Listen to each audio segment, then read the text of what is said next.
Saludos, buen día, bienvenidos y bienvenidas nuevamente a la Semana de las Humanidades, en su segunda semana. Bueno, es una gran semana.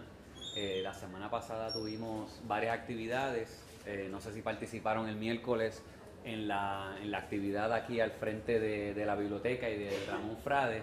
Estuvo bien divertida con el Circo Nacional. También tuvimos varias actividades, la de Alexis Masol, de Casa Pueblo, la presentación de Casa Pueblo en el anfiteatro de aquí al lado, ¿verdad? Y pues vamos a continuar el día de hoy con varias presentaciones. En el día de hoy tenemos la presentación de la doctora Gisela Carbonell y una mía. Yo voy a comenzar. Mi nombre es Ari Hernández, yo soy el director del Departamento de Humanidades, soy artista, ¿verdad? Y les quiero presentar algunas perspectivas en torno a la conciencia ecológica o la conciencia de la naturaleza en el arte, visto desde obviamente una perspectiva que tiene mucho que ver con obviamente lo que yo hago, ¿verdad? Que es hacer arte, trabajar con los materiales, y ver, ¿verdad?, la conexión que hay entre obviamente nuestra humanidad, esos materiales y cómo se desarrolla el constructo artístico y cómo se recibe también. Para eso tengo, ¿verdad?, preparado algunas imágenes de una manera un tanto informal, porque creo que debo hacer la charla, ¿verdad?, de una manera mucho más accesible, ¿verdad? Ustedes pueden interrumpirme en el momento que crean, si tienen alguna pregunta en particular. Yo, ¿verdad?, les hago la salvedad de que la dinámica ecológica o el asunto ecológico en el arte, el asunto de la naturaleza en el arte, ¿verdad?, es bien amplio, ¿verdad?, bien amplio, bien grande. Nosotros aquí vamos a tocar algunas perspectivas, simple y sencillamente algunas perspectivas, porque realmente es una dinámica bastante grande, ¿verdad?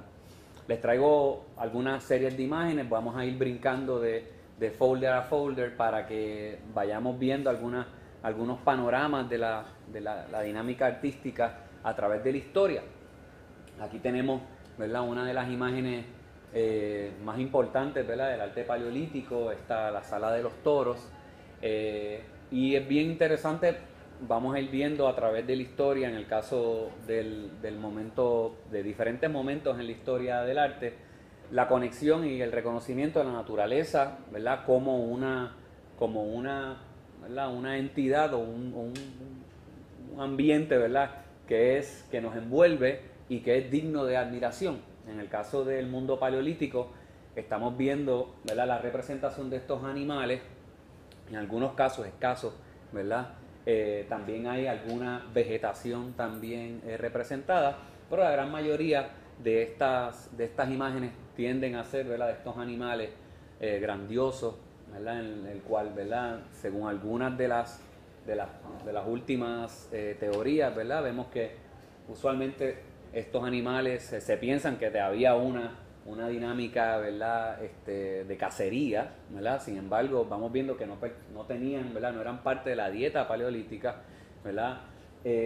Sino que más bien hay un asombro por la naturaleza de estos animales, y la representación de estas imágenes también se da dentro de un constructo cultural bastante complejo, ¿verdad? En el caso, ¿verdad?, del mundo paleolítico podemos detectar algunas imágenes que tienden ¿verdad?, relacionar la imagen que se representa con, ¿verdad?, la reacción física que puede tener, ¿verdad?, estos espacios con, ¿verdad?, la privación sensorial, la privación de luz, ¿verdad? Básicamente, ¿verdad?, estos espacios bastante pequeñitos, pequeñitos no, perdón, bastante cerraditos, ¿verdad?, y oscuros, ¿verdad?, presentan al cuerpo, ¿verdad?, una reacción ¿verdad?, de alucinaciones, alucinaciones no, ¿verdad?, psicotrópicas, sino más bien físicas, en cómo el sistema operativo de los ojos y el cerebro está reaccionando a esa privación. Esas dos cosas se mezclan, ¿verdad?, el concepto de lo que puede ser la cultura y ¿verdad?, el asombro ante la naturaleza, ¿verdad?, y obviamente el asunto del cuerpo, cómo reacciona también a estos espacios. Así que vemos que la naturaleza está desde el principio de la creación de las imágenes, lo que nosotros podemos llamar arte, algo que nosotros podemos llamar arte, cerca de unos 40.000, 30 y pico de mil años antes de Cristo, ¿verdad? Los materiales también son bien particulares, ¿verdad? Los materiales son carbón, piedra machucada, tierra, mezclada con una serie de vehículos bastante orgánicos también a su vez. Así que vemos ya que también inclusive en la paleta paleolítica se está utilizando también los colores que se encuentran en la tierra, ¿verdad? Colores que podemos ir, no sé si han ido a Charco Azul, aquí a Guabate, los que han podido ir, ¿verdad? Pero la tierra es bien roja y van de rojos a amarillos, ¿verdad? Según tengan la composición ¿verdad? De minerales, pues van cambiando los colores.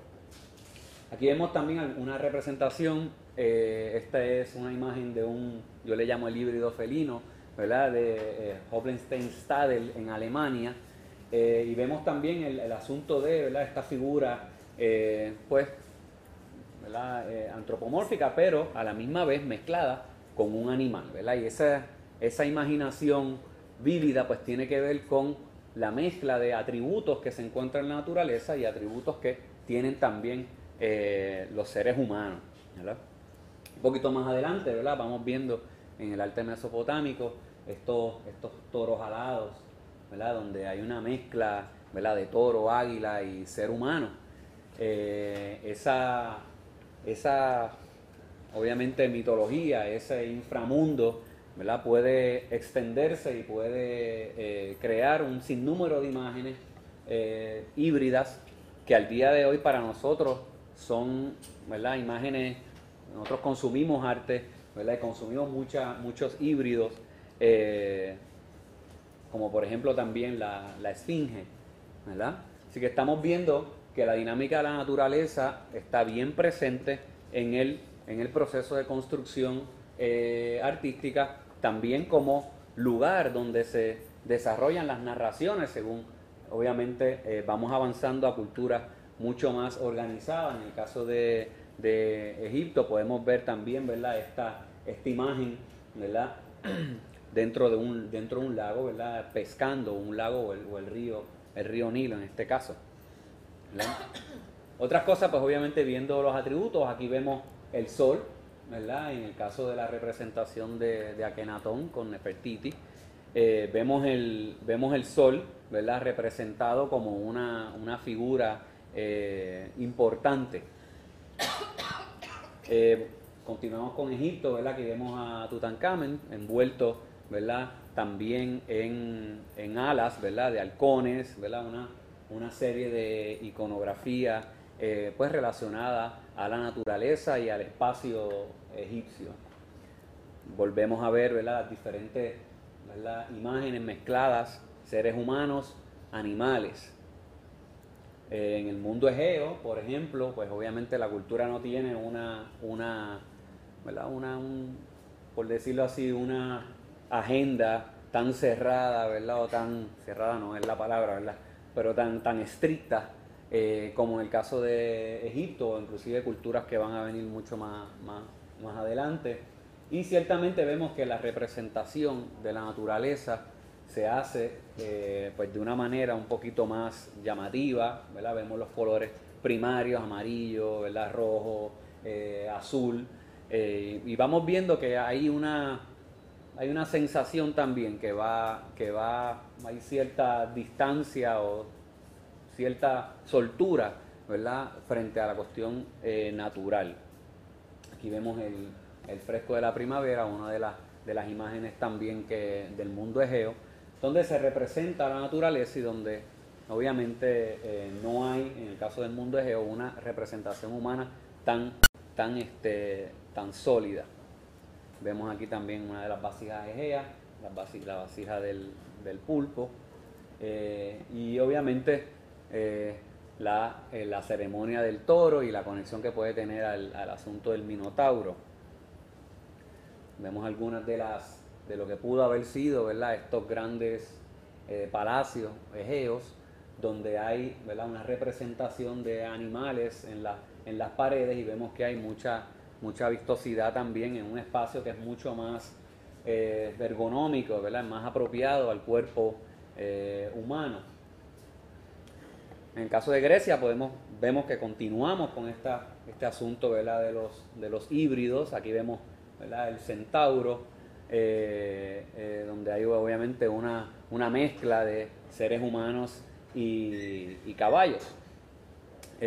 Obviamente la mitología griega es mucho más amplia, es bien amplia, y también se reconocen las imágenes una vez humanizadas, ¿verdad? Las imágenes de estos grandes constructos o estas grandes manifestaciones naturales, pero obviamente personalizadas, ¿ves? Y ahí vemos, en algunos casos vemos a Poseidón, por ejemplo, vemos al mismo Zeus, ¿verdad? Que tienen atributos naturales y que se manifiestan dentro de lo que es obviamente el desarrollo humano, ¿verdad? Así que poco a poco, según vamos avanzando, vamos precisando también la relación con nuestro propio cuerpo. Aquí vemos también algunas de las imágenes, ¿verdad? de los centauros. La Nike también, que es una mezcla, ¿verdad? Obviamente de un animal alado y una figura femenina. Aquí vemos a Afrodita y a Eros, también híbridos. Y vemos que obviamente en culturas como la romana, bueno, aunque esta loba es la loba etrusca, pero vemos que en culturas romanas ya vemos que se utiliza el animal como un símbolo también de la estructura axiológica de la sociedad romana, de la cultura de valores, y obviamente hay una conexión bien particular. Aquí vemos a Rómulo y a Remo, son amamantados por la loba, ¿verdad? Y aunque son adiciones posteriores, pues ya vemos que hay una narrativa bien particular en torno a lo que puede simbolizar, ¿verdad? La loba, un animal bastante agresivo, ¿verdad? Y obviamente la conexión que puede tener con la humanidad. Aquí vemos algunos murales también de algunas villas romanas, donde continuamos viendo híbridos. Y vemos también las aproximaciones al paisaje en particular, ¿verdad? Ya vemos que hay unos hallazgos técnicos en torno a la perspectiva, y obviamente la aproximación al fotorrealismo se va haciendo cada vez más agudo. También la naturaleza sirve, ¿verdad? ¿verdad? En el caso bizantino, sirve como lugar de representar el mismo paisaje.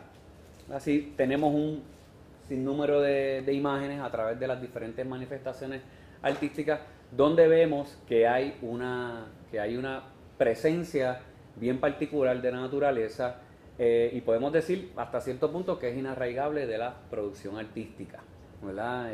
Los seres humanos pertenecemos a la naturaleza, ¿verdad? Y si podemos de alguna forma seguir abstrayendo ese concepto, ¿verdad? Y todo arte es humano, por ende todo arte es natural, todo arte es, ¿verdad?, hecho para algo que pertenece a la biosfera. Aquí vemos algunos trabajos islámicos.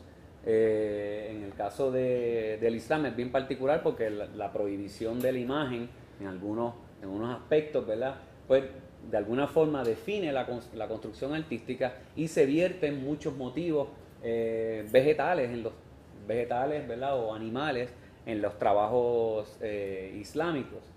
Llega a tal punto, ¿verdad?, un nivel de abstracción bien precisa, un nivel matemático bien preciso, ¿verdad? Y como pueden ver, pueden ser imágenes muy complejas. Este también es otra imagen islámica, ¿verdad?, donde hay una mezcla entre una flor, ¿verdad?, y un animal. Un poco más adelante, ¿verdad?, en el caso occidental, ¿verdad?, ya para Inglaterra, podemos ver una mezcla. Bueno, ya aquí el cristianismo ya está bastante presente, obviamente es la cruz, pero hay una mezcla también de algunos motivos que no son motivos esencialmente orientales, sino que son motivos que vienen del norte, ¿verdad? Vemos muchos dragones y, ¿verdad?, culebras mezcladas con la idea cristiana. Un poco más adelante, ¿verdad?, según el cristianismo va desarrollándose, pues vemos también que muchas de las iglesias se construyen en forma de cruz, ¿verdad? Y en ese sentido también hay una sensación ¿verdad? De saludar al cielo, ¿verdad? Y que el cielo esté, ¿verdad? Mirando y reconociendo dónde está, ¿verdad? Dios está mirando dónde están mis fieles, ¿verdad? Es una especie de saludo, ¿verdad? Y hay un sinnúmero de iglesias que se han hecho en forma de cruz.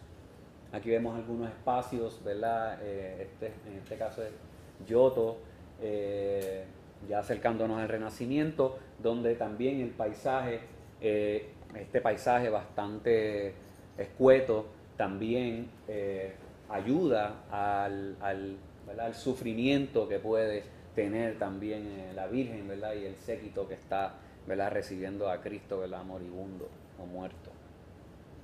Aquí vemos otra un poquito más aproximado y bastante barroca, ¿no? Bastante numeroso y poblado. Aquí vemos obviamente en algunos de los libros iluminados donde los motivos vegetales están también abundantes. Seguimos avanzando, ¿verdad? El periodo no, estoy dando unos brincos bastante, ¿verdad? Amplios en la historia porque es que es demasiado grande, ¿verdad? Para poder contemplarlo todo, salvo, ¿verdad? Algunos detallitos.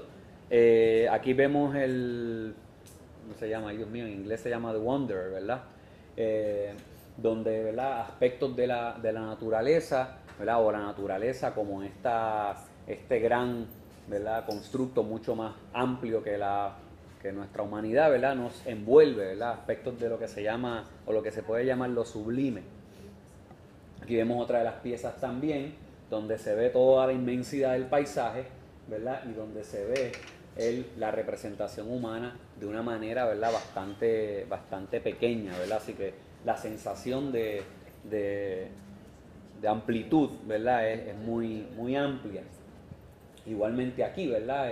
Esto retrata ¿verdad? El naufragio, pero sin embargo lo que es muy protagónico, pues obviamente es el movimiento del hielo,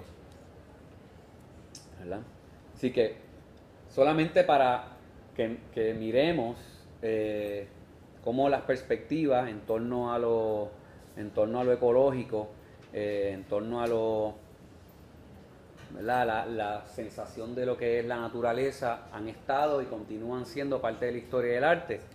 Ahora quisiera entrar en algunas manifestaciones más específicas donde ya el constructo de la naturaleza o la idea de la naturaleza ya se hace más clara para el que está construyendo obras artísticas. Tenemos algunos aspectos en el diseño, algunas, ¿verdad? Imágenes en torno a ¿verdad? El material artístico natural, ¿verdad? Que sale directamente de la naturaleza y cómo se va transformando. También aquí vemos a Steve Jobs hecho de manzana, ¿verdad? Y obviamente la relación de esos materiales con obviamente la misma biosfera. Vamos a terminar el día de hoy, bueno, yo voy a terminar el día de hoy con un videito bien cortito de este artista que se llama Andy Goldsworthy, que es un artista que trabaja con materiales en los lugares, ¿verdad? Materiales naturales, en los lugares donde decide hacer un trabajo y donde obviamente se establece una relación entre ser humano y naturaleza de una manera mucho más, yo diría, más respetuosa, ¿verdad? Menos invasiva, ¿verdad? Donde pues no hay una imposición de materiales ni de materiales que puedan ser nocivos a la misma naturaleza, ¿verdad? Aquí podemos ver otra de las imágenes, ¿verdad? Muestra, ¿verdad? El Spiral Yeti, lo vamos a discutir un poquito más adelante, y obviamente posturas que tienden más hacia el constructo de lo político, ¿verdad? Y el constructo de pues discursos ecológicos que tienen ya que ver con una crítica a lo que la humanidad le ha hecho al planeta, particularmente en el último siglo, ¿verdad? Después de la Segunda Guerra Mundial en particular, ¿verdad? ¿Verdad? El impacto humano al asunto ecológico ha sido exagerado y, ¿verdad? Y sin precedentes. Aquí vemos algunos trabajos en Japón, ¿verdad? Hechos con los germinados, ¿verdad? De diferentes plantas y con los tonos de las plantas. Obviamente se construyen, se van plantando y tiene que obviamente haber una conciencia de cómo se va a plantar, qué es lo que se va a diseñar eso, ¿verdad? A un gran formato y obviamente pues que se seleccione el espacio para hacer este tipo de trabajo. Obviamente algunas de estas imágenes, ¿verdad? Son imágenes del folclore japonés, particularmente del shintoísmo. Imágenes de narración del shintoísmo son los tengus, ¿verdad? De los diferentes tipos de imágenes que tienen que ver con el inframundo japonés. Obviamente, algunas de las imágenes que se hacen, ¿verdad? Se hacen teniendo en consideración el formato, ¿verdad? Bastante amplio de lo que puede ser el paisaje. Obviamente, todas pueden ser disfrutadas, ¿verdad? Desde una gran distancia, algunas muchas más cercanas, como por ejemplo esta, ¿verdad? Esta me pareció bien particular porque se saca el mismo espacio, ¿verdad? De un bosque, ¿verdad? Y se vuelve a replantar al lado, ¿verdad? Y es como, ¿verdad? El espacio negativo, el espacio positivo.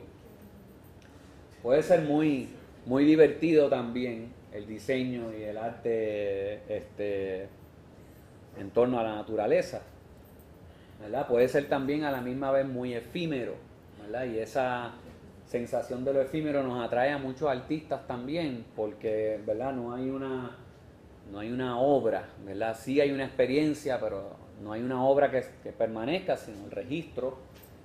Algunos de ellos pueden ser tan sencillos como hacer diseños en la arena, ¿verdad? Dependiendo obviamente el diseño, ¿verdad? Y la amplitud del diseño y obviamente la capacidad del artista. Aquí vemos esta escultura, este es bien particular, ¿verdad? Este es un diseñador, creo que es alemán, diseña estas esculturas que se mueven con el viento, ¿verdad? El viento las toca, ¿verdad? Y automáticamente el sistema va moviéndose, adaptándose, ¿verdad? Por coyunturas y, ¿verdad? Diferentes tipos de mecanismos se van moviendo y se van moviendo con el viento. Y esa es una de las cosas más interesantes y yo diría que muy bonitas también de ese diálogo natural que podemos tener con la naturaleza. Nosotros en Puerto Rico, bueno, hay diferentes perspectivas, pero podemos ver algunas en términos generales, ¿verdad? Vemos en el caso de Oyer, pues vemos la importancia del paisaje.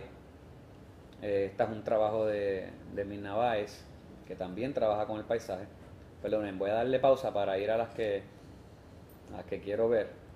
Estos son los paisajes, ¿verdad? Y en particular en el caso de Oyer, ¿verdad? Muchos de los paisajes de Oyer tienden a mirar hacia adentro, ¿verdad? Del paisaje puertorriqueño. Y eso pues obviamente también ayuda, como ustedes saben, Oyer tiene ¿verdad? Una posición histórica bien importante y utiliza bien adrede, ¿verdad? Su trabajo artístico de manera didáctica, ¿verdad? En la construcción de nuestra identidad cerca de principios del siglo pasado, siglo XIX al XX, ¿verdad?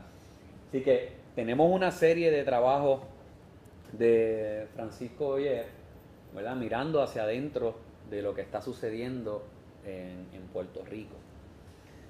Otro de los artistas, uno de mis artistas preferidos es Francisco Toledo, es mexicano, y en este caso pues va mezclando un tantito, ¿verdad? La iconografía natural, ¿verdad? Vemos los animales nuevamente y vemos también algunos diseños que tienen que ver usualmente con culturas, ¿verdad?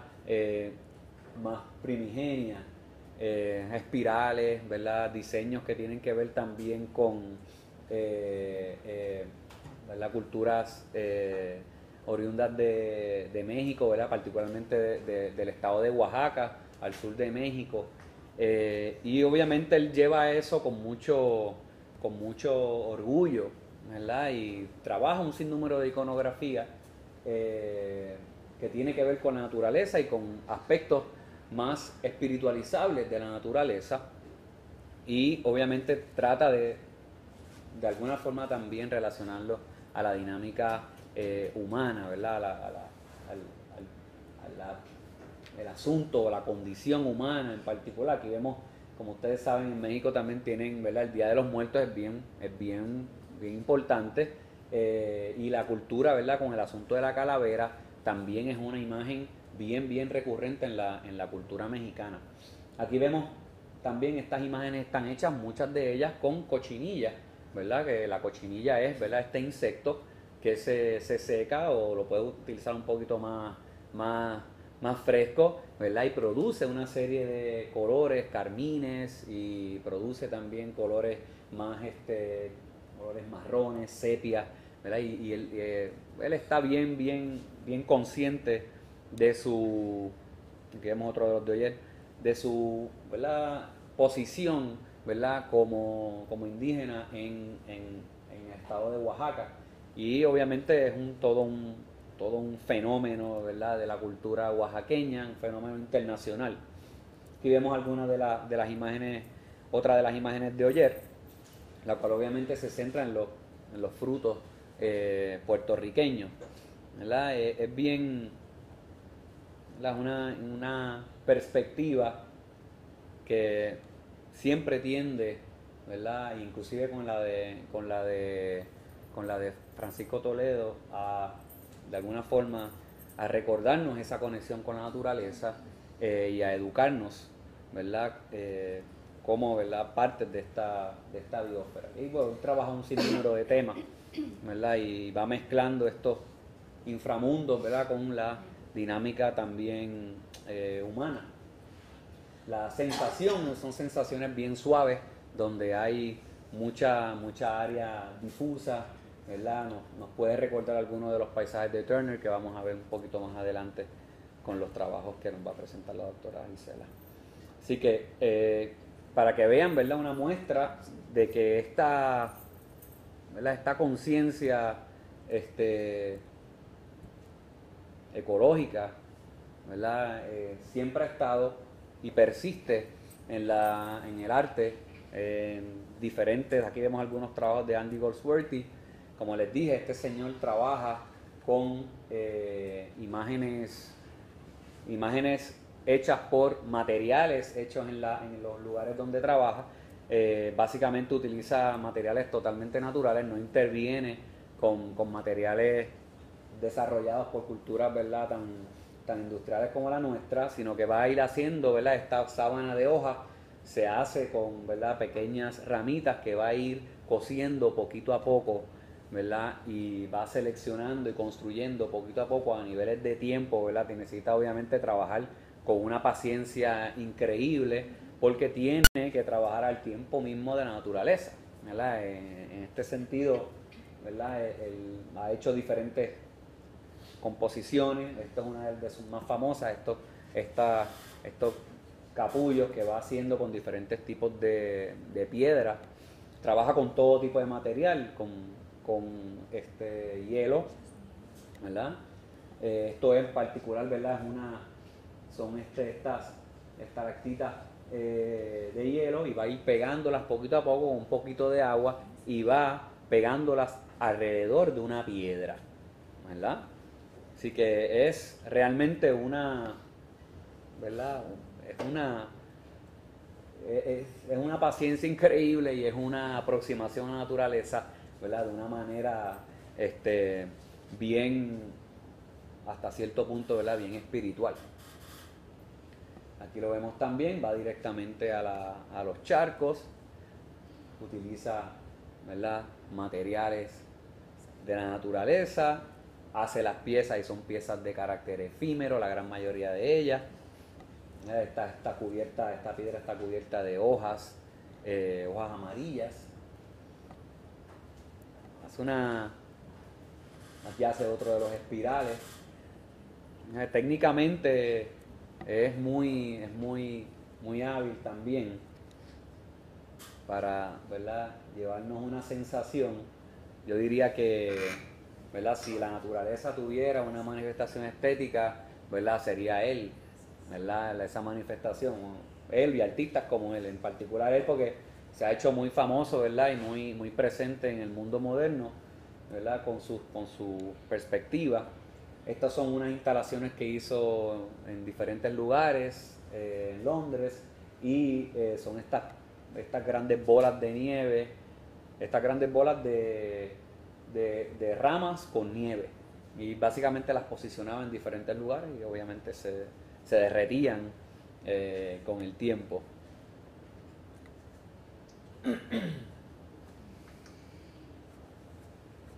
Me imagino, ¿verdad? Cosas que pudiera hacer yo aquí en Puerto Rico con los materiales que tengo, ¿verdad? Puede ser muy... ¿verdad? Invita mucho a trabajar con materiales directamente a la naturaleza. ¿Verdad? Todo eso está atado con materiales, en este caso está hecho con arena, todo eso está atado con materiales naturales, ¿verdad? Próximamente vamos a ver el video, ¿verdad? Rapidito para que podamos continuar con la presentación de la doctora. Quiero mirar esto rapidito para que vean que la manifestación artística puede llevar inclusive al anime. Ustedes conocen mucho el anime, ¿verdad? Vemos aquí un trabajo de Hayao Miyazaki, se llama La princesa Mononoke, y básicamente es una fábula ecológica donde la naturaleza se envenena por los desarrollos del ser humano y la naturaleza eventualmente se vuelca frente a la humanidad, ¿verdad? Ofreciéndole pues la destrucción.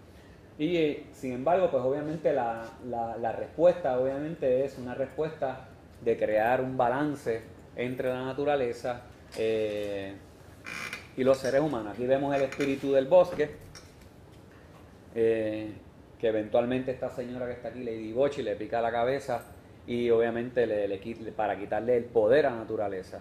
La idea central de la película es devolverle el poder a la naturaleza, ¿verdad? Y se le devuelve eventualmente la cabeza y, ¿verdad? El espíritu vuelve a reinar en la biosfera.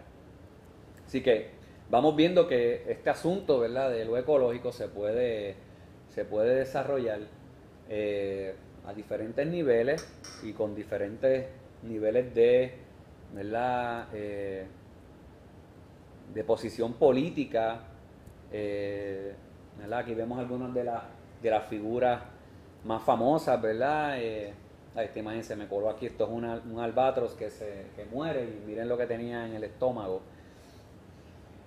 ¿verdad? Con todo el asunto, ¿verdad? Tenía un montón de cosas ahí adentro de plástico indigeribles. Pero podemos ver, como en el caso de la Semana de las Humanidades, ¿verdad? Que se hacen estos esfuerzos para tener, ¿verdad? Algún tipo de reflexión frente al asunto ecológico, ¿verdad? Todas estas cosas, ¿verdad? Todos estos esfuerzos académicos, esfuerzos humanos en general son irrelevantes si no salvamos el planeta y no podemos salvarnos como especie.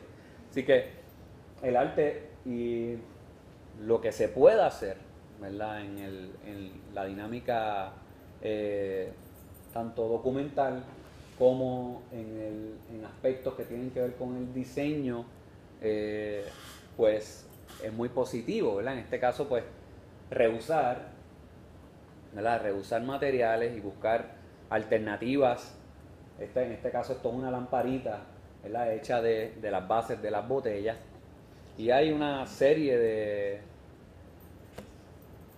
posibilidades de reuso de materiales, ¿verdad? Aquí vemos los Legos, ¿verdad? Pueden ser este es un traje hecho de bolsitas de papitas y de envolturas.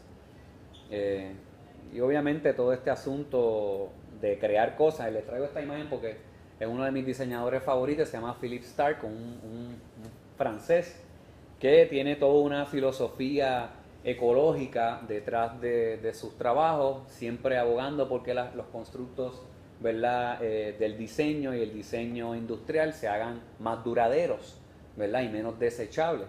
Cuestión de que podamos, ¿verdad? Reservarnos todo este impacto de la basura.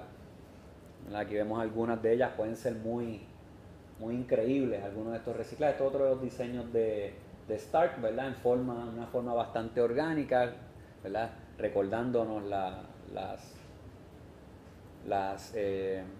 ramas de los árboles. Aquí vemos carteras hechas de bolsas. Vemos también cassettes que sirven de carteras, ¿verdad? Tapas de bolígrafo que sirven también de cubiertos, ¿verdad? Reciclar la ropa usada. Esta se me coló ahí, ¿verdad? Pero es otra de las ¿verdad? Hasta edificios que sean ecológicamente sustentables. Así que toda esta problemática, ¿verdad? Es un asunto bastante complejo. Nosotros heredamos, tenemos esta problemática. Obviamente aquí vemos ¿verdad? Todas estas envolturas que sean reciclables. La gran mayoría de ellas. Pero bueno.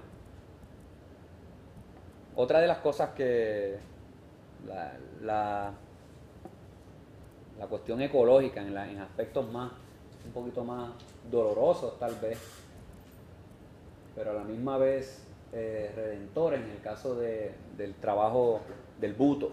No sé si conoces un poquito del buto, el baile del buto surge después de la Segunda Guerra Mundial, después de la explosión de Hiroshima y Nagasaki, como una respuesta, ¿verdad? Estética también a ese dolor, ¿verdad? Una respuesta de Japón a ese dolor, pero también, ¿verdad? También una respuesta al impacto ecológico que eso trae, ¿verdad? En la cultura japonesa. Quiero ver algunas imágenes nada más, ¿verdad? Son estas representaciones muy exageradas, ¿verdad? Que tienen que ver, ¿verdad? Con esta gente usualmente pintada de blanco, ¿verdad? Donde se expone también la naturaleza humana de una manera bastante esencial, y la experiencia puede ser muy poderosa. Les voy a traer el videíto y los voy a dejar con la doctora Carbonell para que puedan ver una representación de un baile de buto. Obviamente, como ya les comenté, es una respuesta a este asunto tanto humano como ecológico. Esta película se llama Baraka. Estudia de una forma, bueno, directa e indirecta a la misma vez, no tiene un libreto, ¿verdad? Voy a poner estudia la dinámica humana en el proceso de desarrollo también de nuestra propia espiritualidad. Y aquí podemos ver el baile del buto en una de sus mejores manifestaciones, entiendo yo.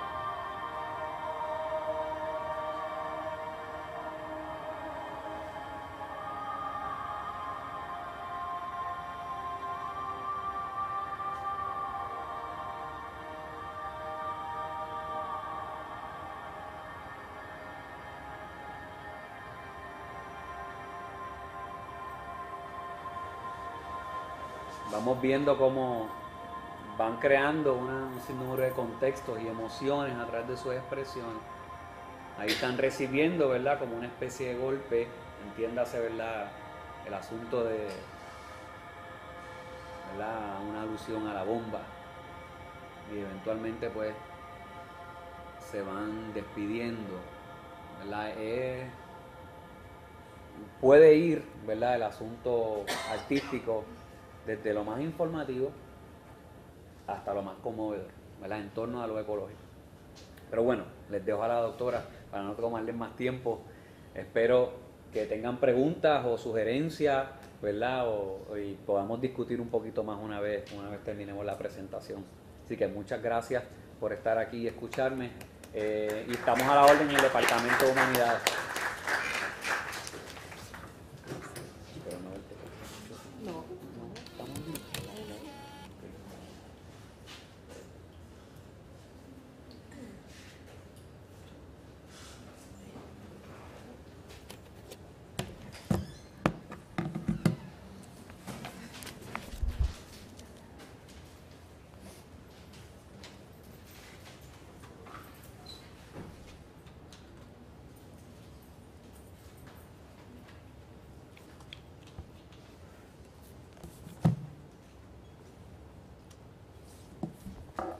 Bien, buenos días a todos y todas. Y gracias por venir a compartir en esta actividad sobre el arte y la ecología y la conciencia ecológica y por tanto pues el arte y el ambiente, ¿verdad? Y por tanto pues el arte y el paisaje. Así es que mi presentación se titula Desde la Tierra, el paisaje y el arte ambiental, así que voy a abordar un poquito el paisaje y la naturaleza en su representación pictórica, mayormente en el mundo occidental. Me voy a enfocar en algunos ejemplos de Europa y Estados Unidos y quiero abordar algunas de las categorías en las que nosotros podemos dividir las maneras de mirar el entorno natural y de representarlo en el arte, y entonces voy a dirigirme entonces a discutir algunos ejemplos de lo que es como tal arte ambiental, algunos o land art, que también se conoce, que el profesor Hernández abordó algunos de esos ejemplos en su presentación. Así que una distinción que yo creo que debemos trazar antes de analizar la imagen per se, debe ser la distinción entre lo que es naturaleza y lo que es paisaje, ¿verdad? En el arte usualmente, o por lo menos en la historia del arte, cuando nos referimos a la naturaleza, pues nos referimos a el mundo natural en su manera más amplia, ¿verdad? El entorno natural del cual somos parte y que nos rodea. Pero cuando hablamos de paisaje y de la representación de la naturaleza de manera pictórica, por lo menos en la tradición occidental en términos generales, estamos hablando de un proceso de selección, ¿verdad? Lo que el artista representa, y por eso hago el énfasis en la cuestión pictórica, porque algunas de esas obras que el profesor Hernández nos mostró, pues trabaja con otros medios y envuelven la tierra, envuelven hojas, pues ya ese es otro proceso, pero por lo menos en la pintura, cuando el artista se decide a representar la naturaleza y a crear entonces un paisaje, que es un constructo de la naturaleza, ¿verdad? Es un constructo visual de la naturaleza, está haciendo una selección. ¿Una selección de qué? De qué elementos de esa naturaleza va a presentar o va a representar en su pintura o en su dibujo, o podría ser en su fotografía, y qué elementos de esa naturaleza, de ese entorno natural, va a excluir. Por lo tanto, hay un proceso de selección, y en la medida en que haya un proceso de selección, hay unos criterios a los cuales ese artista responde con ese constructo de la naturaleza que nosotros llamamos paisaje, ¿verdad? Y también va a seleccionar desde qué punto de vista va a presentar ese paisaje o esa naturaleza, cómo se relaciona él o ella como artista, ¿verdad? Y como ser humano a ese entorno natural. También va a responder a unos criterios, ¿verdad? O a unos estándares que tienen que ver con un contexto cultural, económico, político, dependiendo de cuál sea el caso, en la región en que estemos mirando y en la época, por supuesto, las circunstancias históricas en las que se esté desarrollando. Así que si miramos obras como esta, ¿verdad?, que el profesor Hernández nos mostró en su presentación, un mural de un jardín en una de las casas de la esposa del emperador Augusto, Livia, en Primaporta, en Italia, del primer siglo antes de Cristo, vemos un jardín, ¿verdad?, pintado en las paredes interiores de una de las salas de esa residencia que quedaba mayormente bajo tierra, por lo tanto no tenía ventanas hacia el exterior, ¿ok? Así que se da en muchas ocasiones en Roma, en muchas de estas residencias y en otros lugares en Italia, donde se pintan paisajes de la naturaleza, vistas de la naturaleza en el interior de esas residencias. Por lo tanto, se está trayendo lo natural al espacio doméstico, y en así hacerlo hay un aspecto de control, ¿verdad? Y eso es una de las características del arte romano, es que vemos el ejercicio del dominio y del control sobre la naturaleza, ¿verdad? Es una característica típica.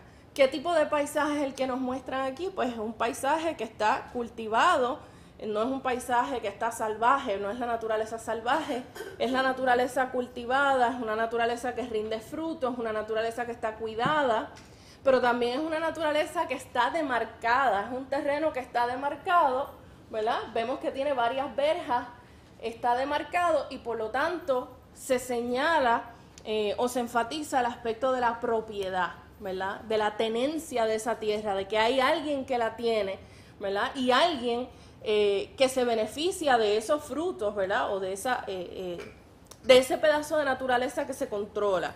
Así que una de las categorías que nosotros vemos en la representación del paisaje, en la pintura, es la cuestión de la propiedad, ¿verdad? La representación de la tierra entonces implica tenencia, implica propiedad y por tanto implica control. Y obviamente pues usted puede tirar las correlaciones entre la cuestión del aspecto político o del aspecto económico que tenga que ver obviamente con eso. Tenemos otra categoría que es muy común en el siglo XVI con artistas como Durero y particularmente con artistas como Leonardo da Vinci, quienes aseguraban que la observación de la naturaleza y el conocer la naturaleza de cerca y por tanto en el arte entonces estudiarla a través de la representación artística, estudiar sus componentes, su comportamiento, sus características, ayuda entonces o precede un proceso de control también, de adueñarla, de sentirse que es parte, ¿verdad?, del quehacer humano entonces. Así que tenemos imágenes como esta a mí me gusta muchísimo, es una acuarela,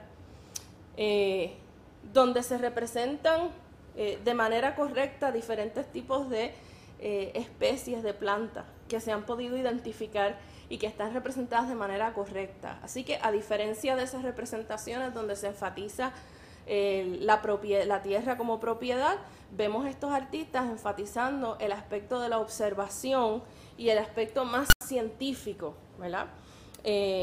Y una de las características también, por ejemplo, en estas épocas del desarrollo del Renacimiento y en el siglo XVI, la vista, ¿verdad? Y era una de las cosas que Leonardo da Vinci enfatiza en sus escritos, en su Tratado de la Pintura, por ejemplo, uno de los capítulos donde él habla de si la pintura es una ciencia, el propio Leonardo enfatiza que la vista es el órgano más importante, ¿verdad? Es la parte más importante del cuerpo y que es a través de la vista que se conoce lo que es la modernidad, ¿verdad? Así que a través de esa observación que es más científica y donde se va representando, se va imitando la naturaleza como parte de ese proceso de estudio, ¿verdad? Durero, hay una cita de Durero donde él en un momento dijo que el arte está en la naturaleza y que el que la pueda imitar o copiar la puede tener, ¿verdad? Así que ese aspecto nos lleva entonces a muchos de los ejemplos que nos presentó el profesor Hernández, ¿verdad? Si fuéramos a aplicar ese principio, lo problemático que es precisamente, ¿verdad?, en nuestro mundo contemporáneo. Bien, tenemos otra categoría que se relaciona un poco con la primera que mencioné. Esta es una representación del rey Carlos I de Inglaterra, de 1635, del retratista Anton van Dyck, donde vemos al rey en un pedacito de la naturaleza, pero es un pedacito muy revelador, ¿verdad? Si usted se fija, sobre el rey están las ramas de un árbol que se inclinan en reverencia, ¿verdad?, en respeto, para proteger, para cubrir, para darle sombra al rey. Detrás del rey hay dos ayudantes de él y hay un caballo, y el caballo baja la cabeza también, inclina la cabeza. El rey nos da de codo con ese brazo escorzado, ¿verdad? Nosotros quedamos totalmente fuera, somos meros mortales. Y entonces se abre, ¿verdad? El rey se abre a este pedazo de tierra que incluye un cuerpo de agua, ¿verdad? Así que nos presenta no solamente este aspecto quizás de dominio y de propiedad, sino de una jerarquía de poder, ¿verdad?, de poder político impuesta sobre la naturaleza o impuesta sobre la tierra. Y como siempre le digo a mis estudiantes, ¿verdad?, ninguna de estas cosas ocurren por coincidencia, sino que están ahí precisamente para, a través de esta representación pictórica, promover, ¿verdad?, o comunicar un discurso particular. Bien. Por otro lado, tenemos entonces el desarrollo de una idea a la que hizo mención el profesor Hernández en su presentación, que es la idea de lo sublime, ¿verdad? Ese término que a veces utilizamos por ahí de manera coloquial. Y el término de lo sublime tiene mucho que ver con el arte que se desarrolla en el romanticismo, en el siglo XIX, particularmente muchos de estos artistas ingleses, en este caso William Turner, con su Tormenta de Nieve del 1842, donde posiciona al ser humano de una manera casi indefenso frente a las fuerzas de la naturaleza, el ser humano como algo súper pequeño, algo indefenso frente a la grandeza y al poder de la naturaleza, ¿verdad? Y si usted se fija, aquí casi en el centro de la composición hay un barco, ¿verdad? En el centro que apenas podemos identificar, y lo que vemos es toda la turbulencia de una tormenta de nieve en el mar, ¿verdad? Que debe ser una cosa terrible, debe ser una cosa peligrosa, debe ser una cosa amenazante, pero es a la misma vez una cosa hermosa, ¿verdad? Y de eso se trata de lo sublime. En el arte, cuando hablamos de lo sublime en este tipo de representación, hablamos de instancias donde la naturaleza se representa como una fuerza incontrolable, como una fuerza peligrosa, amenazante, pero que es a la misma vez, y podemos reconocer eso, ¿verdad? Es a la misma vez bella, ¿verdad? Así que ese es el concepto de esa simultaneidad de sensaciones, ¿verdad? O de circunstancias. Y la naturaleza entonces se representa como algo amenazante frente a la fragilidad del ser humano. Así que muchas de estas pinturas hablan o señalan precisamente esa condición frágil del ser humano, esa condición de pequeñez frente a la grandeza, ¿verdad? Y al poder de la naturaleza. Y eso contrasta, obviamente, totalmente con representaciones como la del rey. Otra de las categorías que mueve la producción artística, particularmente en los Estados Unidos durante la segunda mitad del siglo XIX, es la expansión, ¿verdad? El expansionismo y esta idea del destino manifiesto, que se pone de moda en el siglo XIX en los Estados Unidos, que es básicamente es una creencia, es una visión de mundo en la que se debe expandir y tratar de expandir lo más posible a las regiones al oeste de los Estados Unidos, habitarlas, desarrollarlas y ponerlas en función del ser humano, ¿verdad? Y eso pues sabemos los costos que tuvo. Hay varios artistas que trabajan este tema. Este es uno de los más conocidos y una de las pinturas más famosas, Thomas Cole con el Oxbow del 1836, donde nos presenta una visión bastante romántica del paisaje y nos representa en esta obra el contraste entre la tierra en su estado más natural, vemos la mitad izquierda de la pintura, y la tierra en su estado más trabajado, ¿verdad? O ya indicando quizás civilización o trabajo en la parte derecha. Y nosotros vemos aquí como el propio artista incluso nos divide la composición en un cielo nublado, oscuro, lluvioso, versus la parte derecha de la composición que está mucho más clara, ¿verdad? Y nos pone aquí entonces las ramas de los árboles partidas, la vegetación como crece por sí sola, el viraje extraordinario que da este río, ¿verdad? El Connecticut, y nos presenta, yo no sé si usted lo puede ver, se lo voy a marcar por aquí, dos elementos aquí que tienen que ver con la presencia del ser humano, y uno es una sombrillita que hay allí en ese círculo a la derecha, muy pequeñita, que pertenece al artista, y en el otro circulito de acá está el artista con su sombrerito puesto mirando hacia el observador. ¿Verdad? Sí. En este caso, ¿verdad? No es un caso tan obvio como el caso de Turner presentándonos el ser humano tan indefenso, ¿verdad? Frente a la naturaleza, sino que aquí nos lo presentan pequeñito y nos lo presentan identificado con el observador frente, ¿verdad? A esta fuerza de la naturaleza y a la posibilidad entonces de continuar esa expansión hacia el oeste. Y eso tiene unas asociaciones también o unas correlaciones como mencioné, con el pensamiento del destino manifiesto. Este es Alfred Bierstadt, Entre las montañas de Sierra Nevada. Esta pintura es muchísimo más grande de lo que aparece aquí. y eso es importante mencionarlo, mide 6 pies de alto por 10 pies de ancho. Es una pintura inmensa, ¿verdad? Es una obra monumental, y nos presenta esta visión panorámica que envuelve al observador, nos hace partes de la escena, aunque los personajes aquí, el personaje principal, el protagonista, es la naturaleza, pero es una naturaleza que tiene un aire espiritual, y ¿verdad? Tiene unos elementos visuales que apuntan a ese aire espiritual, que se relaciona también con la idea del destino manifiesto, ¿verdad? De que hay estas tierras al oeste de los Estados Unidos, en toda la parte oeste de los Estados Unidos, incluyendo al norte y al sur de los Estados Unidos, ¿verdad? Algunos seguidores de esta noción del destino manifiesto incluso en algún momento hablaron de querer incorporar lo que es hoy Canadá y lo que es hoy México, ¿verdad? Incorporarlo todo a los Estados Unidos, porque ese era el destino que debía seguir para formar un gobierno republicano, etcétera, etcétera, ¿verdad? Así que hay un discurso político aquí, y ese discurso también está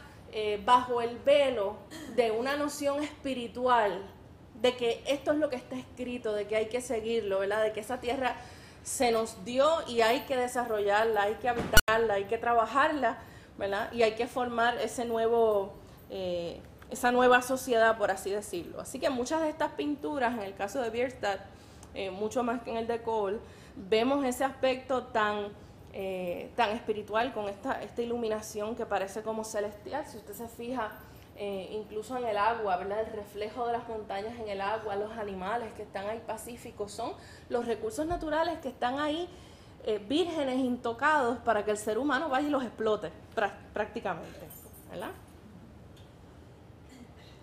En otras instancias hemos visto que el paisaje ha servido en otros momentos históricos como el escenario para la representación y la promoción de ideas que tienen que ver con el trabajo, con la labor del ser humano, y se va incorporando una con otra. Estos son los picadores de piedra de Courbet, donde vemos precisamente esta labor. Es una obra que se hace en el 1849, ¿verdad? Luego de la Revolución del 48, donde la labor del ser humano está en la palestra pública, está en el ojo público. Esa es la discusión, y donde los artistas se alejan de la representación tradicional de figuras mitológicas o figuras históricas o figuras políticas, a mirar precisamente también en este siglo XIX, a mirar al trabajador como un objeto de estudio para sus pinturas, ¿verdad? Y se comienzan a hacer estas miradas a los campesinos, a los obreros, etcétera, etcétera, lo cual pues fue bastante controversial también en su tiempo. Voy por aquí rapidito para que tengamos tiempo de preguntas o de discusión.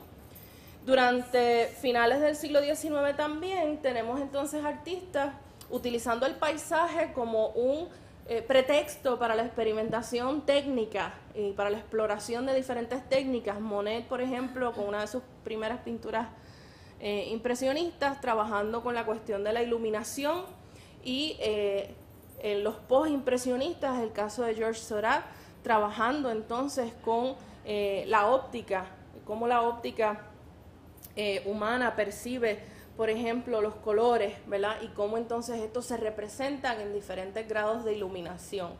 Y debemos notar que en estas pinturas, ¿verdad?, tanto en el caso de Monet como en el caso de Seurat, el paisaje sirve como un escenario para las actividades de ocio de la burguesía, que contrasta grandemente con cómo la naturaleza se utiliza en pinturas como las de los picadores de piedra de Courbet. Así que en cada una de estas instancias, ¿verdad?, los artistas están apuntando a unos intereses particulares que se relacionan obviamente con esas circunstancias particulares. En los años 60 y 70 se comienza entonces, volvemos aquí a los Estados Unidos, se comienza a desarrollar una conciencia ambiental que va a desatarse en términos de política pública en la instauración o en la fundación de el Environmental Protection Agency, la EPA, en 1969, donde se establece ya una política pública para atender, ¿verdad?, los asuntos de la contaminación ambiental y los desechos tóxicos en lugares públicos. Así que durante finales de los 60 y durante los 70 va a haber muchos artistas, ¿verdad? Va a haber una gran cantidad de artistas que se van a dedicar a hacer trabajos que nosotros le llamamos muchas veces site specific o environmental art, arte ambiental o land art, que son trabajos en espacios exteriores y trabajos, muchos de ellos como los que nos mostró el profesor Hernández, que incorporan materiales orgánicos, materiales naturales, ¿verdad? Para hacer este tipo de instalaciones o de construcciones.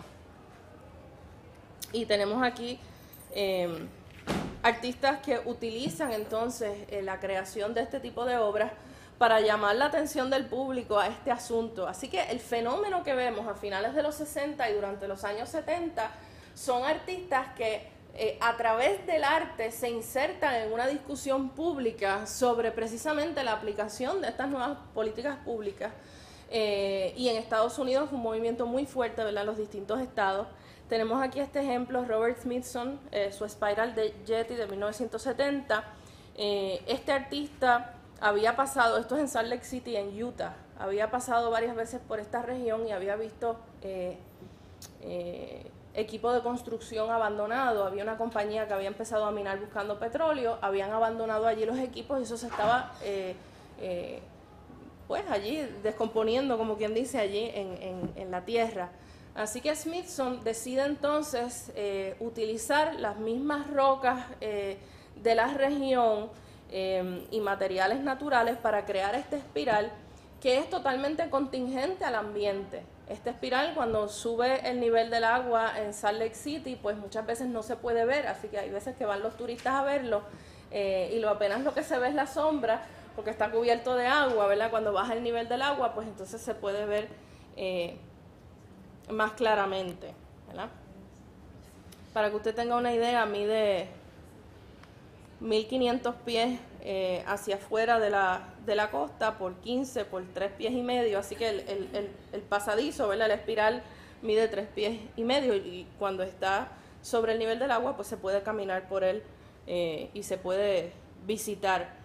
Lo importante de muchos de estos trabajos es que, como decía el profesor Hernández, como tienen una característica de ser un tipo de trabajo en muchos casos efímero, el Spiral Yeti nos ha durado muchísimo, pero igualmente se va erosionando con el paso del tiempo y se podría eventualmente, después de muchos años, pues cambiar su forma, ¿verdad? Y lo podríamos quizás perder. Así que una de las cosas que resaltan mucho los artistas del Environmental Art Movement es particularmente la documentación de estas obras, tanto para Robert Smithson como para muchos de ellos, no solamente los dibujos preparatorios, las maquetas, los modelos para construir estas obras, sino también la fotografía y el vídeo se van a convertir en elementos sumamente importantes, como por ejemplo en el caso de Andy Goldsworthy, que mencionó el profesor Hernández. Muchas de esas piezas duran a lo mejor unas cuantas horas o unos cuantos días, lo que queda es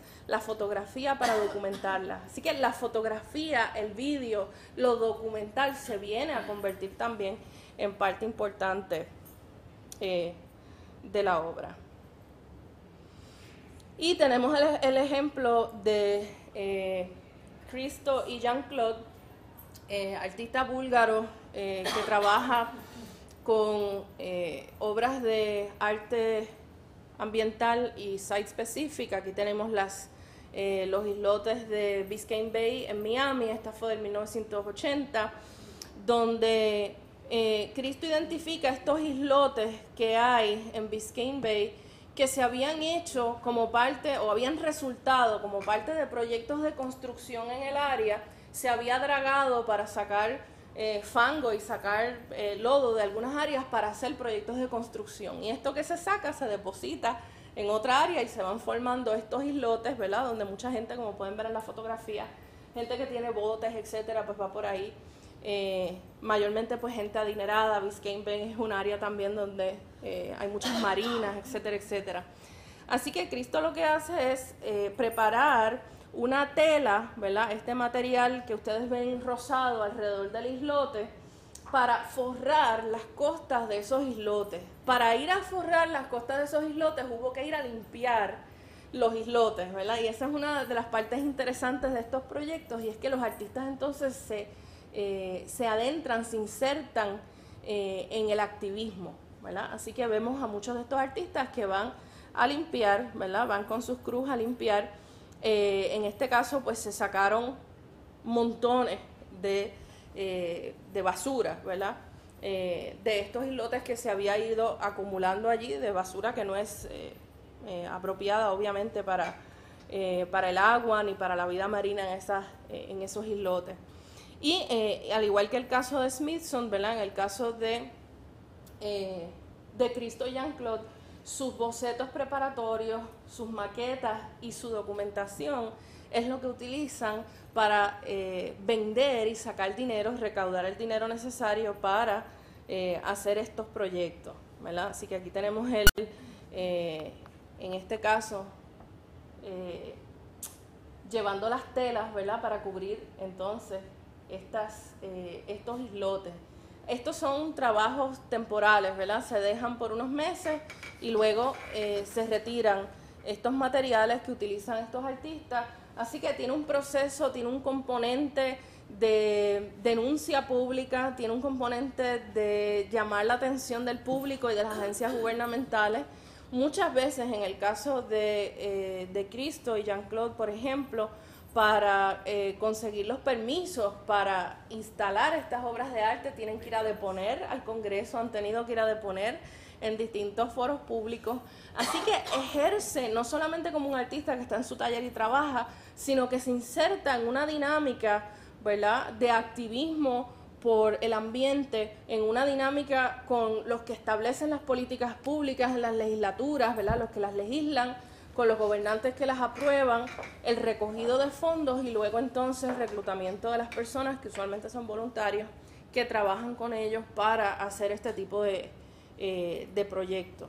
Así que esos son algunos de los que traje, pero quería reflexionar un poco sobre esas distintas categorías, que aunque el arte, ¿verdad?, aborde el tema del ambiente, tiene una trayectoria que está basada en el desarrollo de unas culturas con unos propósitos bien específicos, y desde que, como lo estableció el profesor, desde que existe el ser humano, existe la representación pictórica de la naturaleza, que se va convirtiendo en paisaje, por lo tanto en selección, por lo tanto en exclusión, y que esa acción del artista responde a unos criterios, y que los artistas del Environmental Art Movement a finales de los 60 y 70 rompen un poco con ese esquema y presentan entonces una visión innovadora, no solamente de su arte, sino de sí mismos como artistas, cómo se asumen frente al problema o al asunto de la naturaleza del ambiente.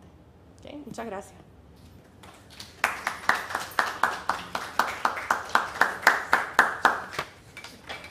No sé si alguien tiene alguna pregunta o algún comentario.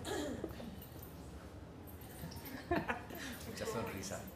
Felicitarlo. Muchas gracias. Muchas gracias a esta magnífica audiencia que ha compartido hoy con nosotros. Pues muchas gracias y que tengan buen día.